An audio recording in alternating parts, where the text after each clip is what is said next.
your girl Adeola. I am so excited that against all odds, Nigerian under-23 football team made us proud last week. Yes, sir. Beating Japan 5-4. Last week I told you guys that our athletes are stranded, raising money online. Well, the soccer team was also stranded in Atlanta because there was no transportation arrangement. It was very sad. What a shame, Nigeria. And guess what the Youth and Sport Development Minister said? Keep in mind, this man is a barrister, by the way. Our under-23 team suffering in United States of Nigeria. China, come on. United States of Nigeria. Hey! Because they are under 23 and they went to US and they are having problems.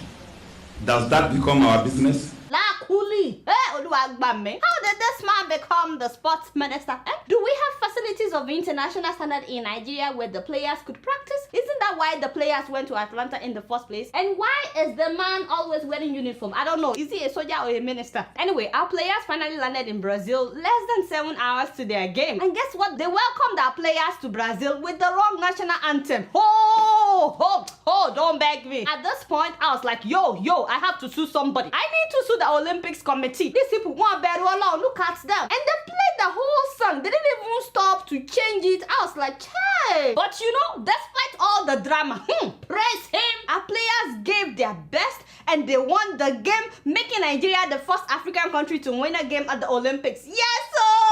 Up Nigeria, up Nigeria. And then the unthinkable happened. Team Nigeria wore tracksuits at the opening ceremony because their outfits were not ready. My father and my God.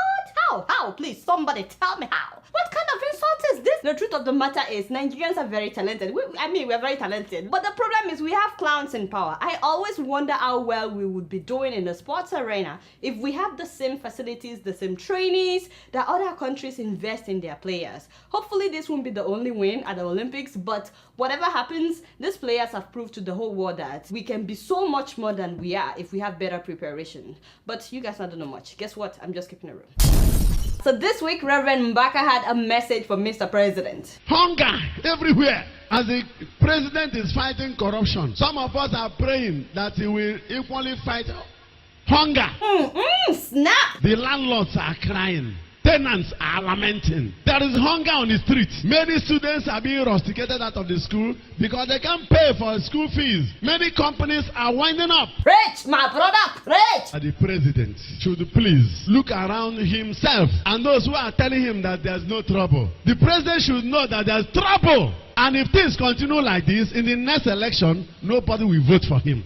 Tell them, I beg it, tell them. Yes, so Oga Buhari, people are hungry. What I don't understand is how Mr. President is sleeping at night when people are dying of hunger. And it's not just people living in Nigeria. This thing is affecting Nigerians all over the world. I get emails from Nigerian international students in different parts of the world. Adam Dixon is one of 200 Nigerian students abandoned in various universities across Europe and Canada. He wrote me because they were awarded scholarship by the Niger Delta Development Commission, that is NDDC. Imagine not being paid your living allowances for 8 months. How do they think the students are eating? Others could not even register for classes. The school is pushing them out and they have nobody abroad. The same thing is happening among Kano students who won government scholarship to study in India, Egypt, Sudan, China, Turkey, Cyprus. They didn't pay their tuition, their accommodation or living allowances for 10 months. The school threatened to stop them from writing exams. The last thing that I heard from the Kano students abroad is that the government has approved the payment of 3 months allowances. But what about their tuition and flight ticket? So many parents can no longer afford sending their children abroad to study because the same amount that they used to pay for tuition last year doesn't even add up to half right now. As a result, several Nigerian international students have returned home or moved to Ghana to continue their education. Imagine that you started in America,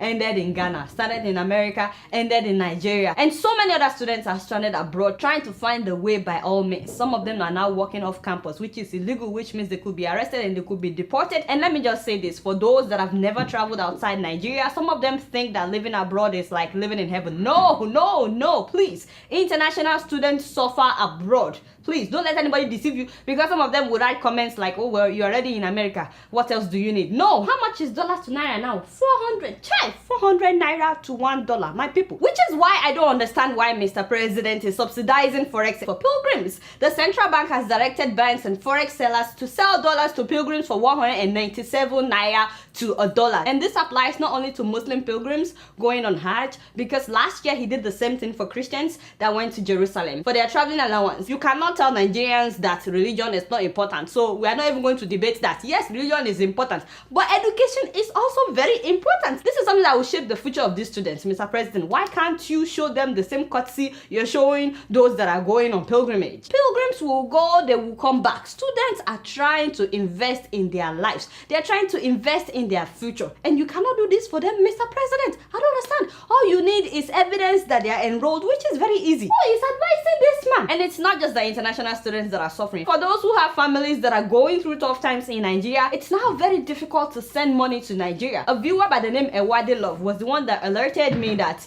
the central bank in Nigeria has blocked several global remittance companies from transferring money to Nigeria. The only ones that they didn't block is Western Union, MoneyGram, and RIA. Maybe transfers is still working, I don't know. But now it's very difficult to send money to Nigeria. Buhari needs to wake up and do something fast. He can start by listening to my episode on how America came out of recession. There's a lot of robbery going on now in restaurants across Nigeria. People are stealing food, and there has been several cases of people selling food on the streets being robbed. As Father Mbaka said, there is hunger everywhere. And please, if this doesn't affect you, if you're doing well where you are, that doesn't mean that it's not happening to some people. By the way, Mr. President, how do you want us to believe you're fighting corruption when the Speaker of the House, Dogara, is boasting about padding the budget? I studied law. I've been a legislator. All this period, I've never had the word padding being an offense under any law. No. This cannot be happening. Is this true? To all the lawyers that are watching me, isn't padding the same thing as indirectly stealing money? Are you worried? I wouldn't know. Worried? Why should I be worried? As far as I'm concerned, I'm not worried about it. Oh my God, this is an insult on Nigerians as a whole. Last year, stealing is not corruption. Now, padding the budget is not an offense. These people padded the Nigerian budget by 480-something billion naira. As of last week, that's more than $1.5 billion. And he's talking as if it's nothing. And you know what's pissing me off? The fact that he said these things right after meeting with Buhari. Mr. President, this is how you're fighting corruption? What did you tell him that made him to come out that bold to tell us he's not worried? I thought he would be afraid after meeting with Buhari. The way it stands right now, all these big people, when they steal in Nigeria, they know nothing would happen to them. That's what we are seeing. But you guys don't know much. Guess what? I'm just keeping it real. Moving on to Kenya. Ooh, Lord have mercy. Lord, did you hear that a 34-year-old man cut off his wife's hands, both hands, because they couldn't have a baby after 7 years of marriage? Ooh, Lord help me. Don't beg me. Shut up. Don't beg me. He cut her head. He cut her abdomen. He cut off her hands. The ridiculous thing is that last year, the doctors told this couple that the husband is the one with problem. He's impotent. But they said that his impotence could be cured with series of treatments. The wife said that when they got home, he refused to accept that he's the one with the problem. So he refused to go for treatment because, of course, it has to be the woman's fault. No, so isn't that how so many African men think? And it's not just men. So many African women also believe that a woman should be blamed if the couple cannot conceive. And not only that, if they don't have a male child, oh my God, the woman must be a witch. No, so it's so sad. Even the in-laws will blame the woman for not giving them a boy. By the way, I think it's very funny that so many people don't know how the sex of a baby is determined. The man has the XY chromosome while the woman has the XX chromosome. You give birth to a girl when the man's X chromosome pairs with the woman's X chromosome. If a man's Y chromosome pairs with the woman's X chromosome, that's how you get a boy. Nobody has control of which one pairs with which. And I think it's funny because only men carry the Y chromosome. Only men. And that is the one that determines whether you have a boy. Yet, who do we blame? They blame the woman. And more importantly, a male child is not more important than a female child. That is one thing so many Africans need to get in their brains. A child is a child. It is what you do with your life that matters. In fact, don't get me started on that. But what I don't understand in this story is why the 27-year-old wife, that is Jacqueline Mwende, stayed in that relationship until the man cut off her hands. I was like, my sister, you said in the story that this man has been beating you even before he cut off your hand. So why did you stay? Okay, so I don't like talking about this because, you know, it's complicated. But why would the church tell her to stay if she said that the man is beating her? Heck no! Capital no!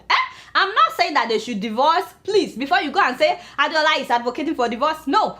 I don't like divorce myself because it not only affects the couple, it affects the children in ways that you can never even imagine. But if someone is laying his hands on you, my sister, run for your life. Run for your life. You guys can can settle from distance. Make sure that you get help. Make sure that he goes for therapy or some professional help. Make sure that he's back to his senses or her senses if it is the woman that's abusing the man before you move back together. Too many women have died because they never thought that he could get to that point that he would kill them. Actually, he never really intends on killing them. It's just that he's been beating them for a long time and getting away with it. He thinks that it's business as usual, and then one day he hits a vital organ and the lady dies. If you are experiencing domestic violence, please don't suffer in silence. There are so many organizations that can help you. Please stop protecting your abuser who is not protecting you. It's better to stay alive. Don't become a statistics, my sister. Sometimes we Nigerians, we think we should just pray about everything. Yes, it's good to pray about everything. At the same time, there are professionals that can help us. So after refusing to go for treatment, this man left his house like 3 months ago, but upon his return, this is what he did to her. I mean, I wish her quick recovery, but unfortunately, every little thing is now a huge task for her. She can't pick up the cup, she can't feed herself, she doesn't have hands anymore. I'm glad that the guy has been arrested, but her life would never remain the same. Stephen Gilla, the man accused of chopping off his wife's hand, has been denied bail till the 10th of this month. He is accused of attacking his wife, Jacqueline Wende, on the 25th of July with the intention of killing her. So if you're watching me and you are in an abusive relationship, it could be a man or a woman, because some women do abuse their husbands as well. Please run for your life. It is only when you are alive that you can be there for your children or for your parents or for others that value you. And maybe you are the abusive one in the relationship.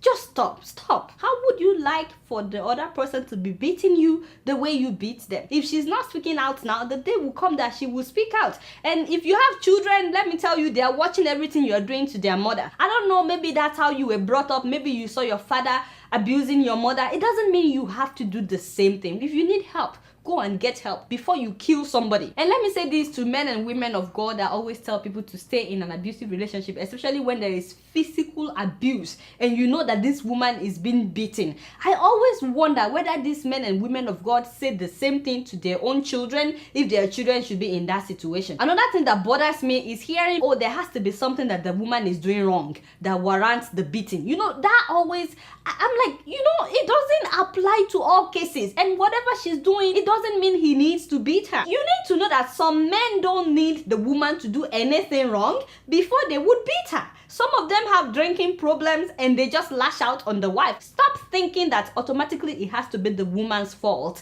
And please don't give anyone the advice that you will not give your own daughter if her husband is beating her up in her house. So marriage is supposed to be enjoyed. Please, if anybody is telling you that you're supposed to just endure, no. In fact, my brothers that are watching me, once in a while, take a look at the picture of your wife before she married you and look at how she looks today. Is she looking better? If she looks worse, how can you help her to be the fine babe that you fell in love with? Some men complain that their wives are overweight, and I'm like, how are you helping her to lose weight? You yourself, are you having a big stomach? Do you stay fit? If you're going to the gym, can you take her with you? And the funny thing is, when a woman looks good, people automatically compliment her husband. They see her, they say, oh guy, you're trying, oh madam is looking fine. But you guys don't know much. Guess what? I'm just keeping it real.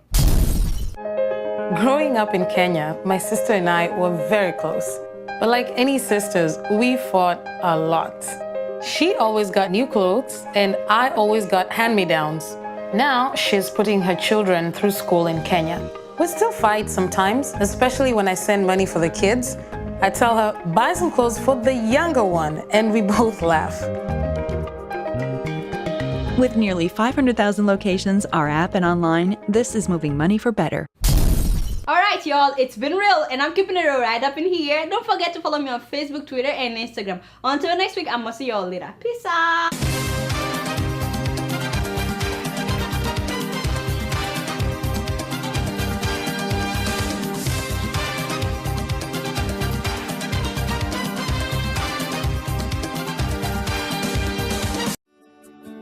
Welcome to First View Luxury Hotel. At First View Luxury Hotel, we offer excellent service. Our rooms have all the necessary facilities to make your stay comfortable and memorable. You will also have access to internet service, breakfast, 24-hour power supply, full air condition, free international calls, free tire pumping service, and free car battery charge. So what are you waiting for? Quickly visit First View Luxury Hotel. We are located at number 1 Adeola Mishile off Raji Rasaki Road, First Estate, Amuwo, Odofin, First Start, Lagos. For more information or reservation, please call us us on 08075787135 or